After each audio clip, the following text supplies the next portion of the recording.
Worcester's Media Czar is back on the air.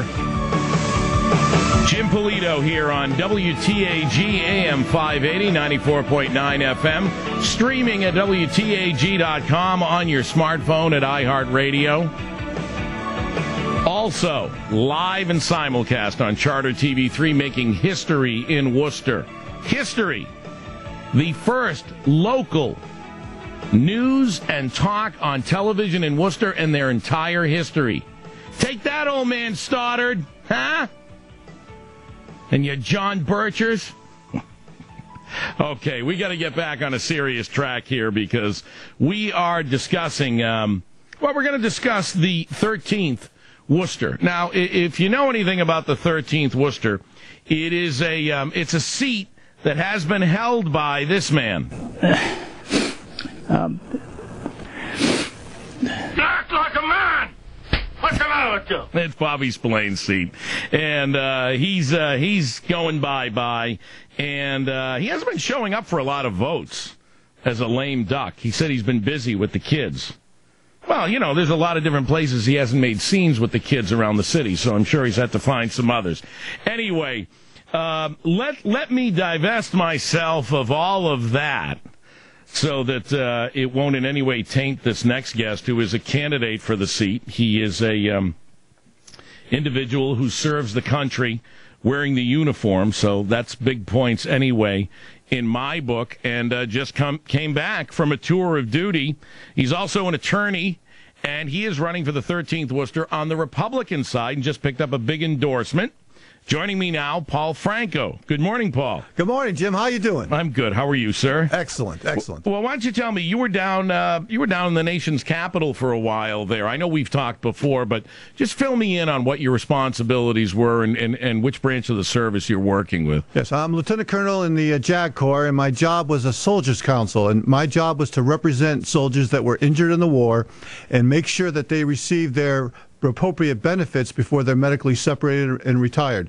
I would appear almost every day in front of a board consisting of a full colonel, a medical member, and a personnel officer. I would present evidence, testimony, and make arguments to have the soldier either receive a higher rating or be retained in the service. I also was responsible for filing any appeals, and I was generally 70% successful. If a soldier came under my care, 7 out of 10 of them received appropriate benefits. And give me an example. So this is a soldier that's been wounded, correct? Right. It could be anything from an amputation to traumatic brain injury as a result of concussions sustained by roadside bombs. Mm-hmm. It could be someone who's suffering from post-traumatic stress. It could be an orthopedic injury like a back injury or neck injury. Yeah. These soldiers have gone through the medical process. They've been determined that they cannot fulfill their duties, so they have to go before a board before they're medically retired or separated. And depending on the ratings that are provided, a 30% rating or more, the soldier would get retirement. 20% or less, they would get severance pay, and that would affect what they would ultimately receive from the Veterans Administration. And that's when you say 20 or 30%, you're talking about 20% disabled, 30% disabled, right? The portion of. How are we, and I know we're going to get to your campaign, sure. But since you're such a good resource for this, I know you said you had a 70% success rate. Mm-hmm. How are we taking care of the folks that are coming back? I think we're doing a very good job. There was a problem with Walter Reed a few years ago, but it was more of a systemic problem where too many soldiers were coming in and they didn't quite have the command and control in place.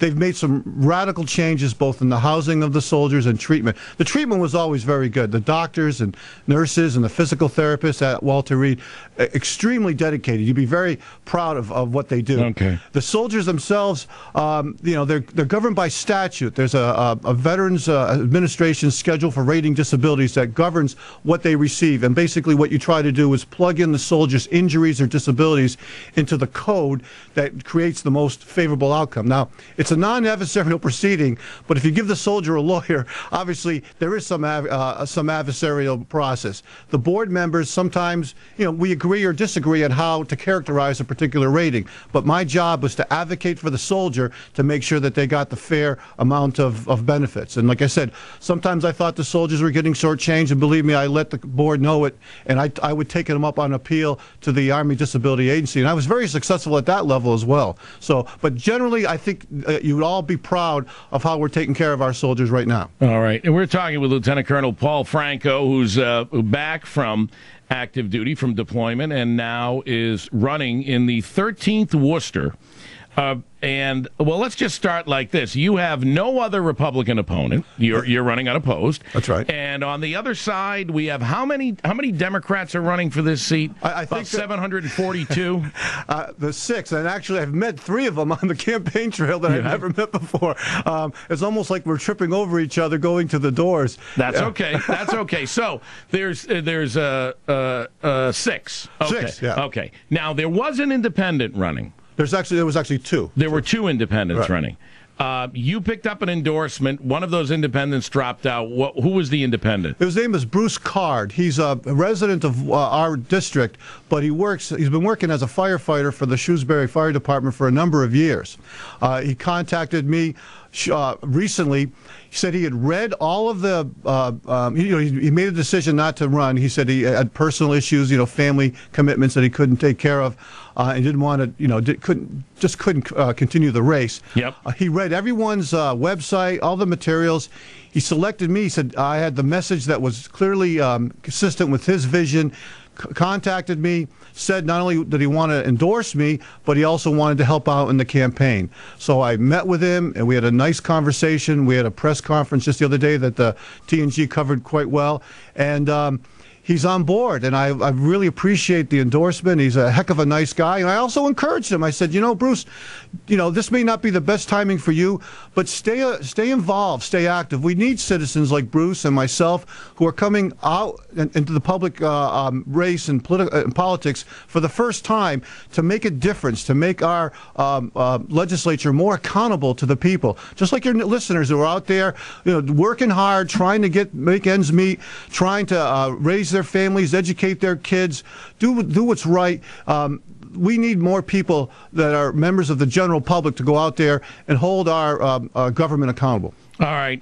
We are talking with Paul Franco, who is the Republican candidate for the 13th Worcester, which covers the west side, and it also covers Paxton, and 6 people on the Democratic side. 1 on the Republican. Is there 1 left independent? Yes, he's a gentleman that's involved with the ACLU. Okay. So we haven't seen too much about him. Is there a reason why he decided not to run as a Democrat? I don't know, but I won't argue with him on that. Okay. Yeah. All right. It is 8:15. We're going to continue with Paul Franco, but let's go out to the roadways now on the WTAG Price Chopper Traffic Network. And right now we have eastbound on the Pike. Some heavy volume, stop-and-go traffic. Also, coming into the city of Worcester, a couple of pockets eastbound on the expressway of moderate to heavy volume. On 290 westbound, though, we have an accident, and the left lane is blocked. This is unusual, the westbound side. Right by the Burncoat Street, Lincoln Street exit, we have a left lane blocked. Traffic is backing up. Finally, surface roads in Worcester, Lincoln Street, Chandler Street. You know where the resurfacing is going on. Try to avoid the area again today. If you see anything out there, call the hotline, 866-999-7200. Commuter rail right now, no problems. The WTAG Weather Center forecast. Just need to get through today, and it will get better. We're going to be raining mainly this morning, some fog. The high will be only about 68. Tonight, cloudy. Chance of a shower, down to 58. Tomorrow, beautiful. Sunny skies, not as cool, going up to 78. Sunny on Friday, 75. Saturday and Sunday, both days, clear, sunshine. The high on Saturday, 82. The high on Sunday could see 88. It is right now 8:16 and 57 degrees outside. We'll update this traffic and weather again for you in less than 10 minutes. We are going to take a brief stimulus break. When we come back, Sherman will have a look at your headlines, and then we will continue. Lieutenant Colonel Paul Franco, running for state representative as a Republican in the 13th Worcester. the West Side, and Paxton. Stick around. I'm Jim Polito on WTAG. When you're a member of the Royal 50s Club, you can enjoy all the benefits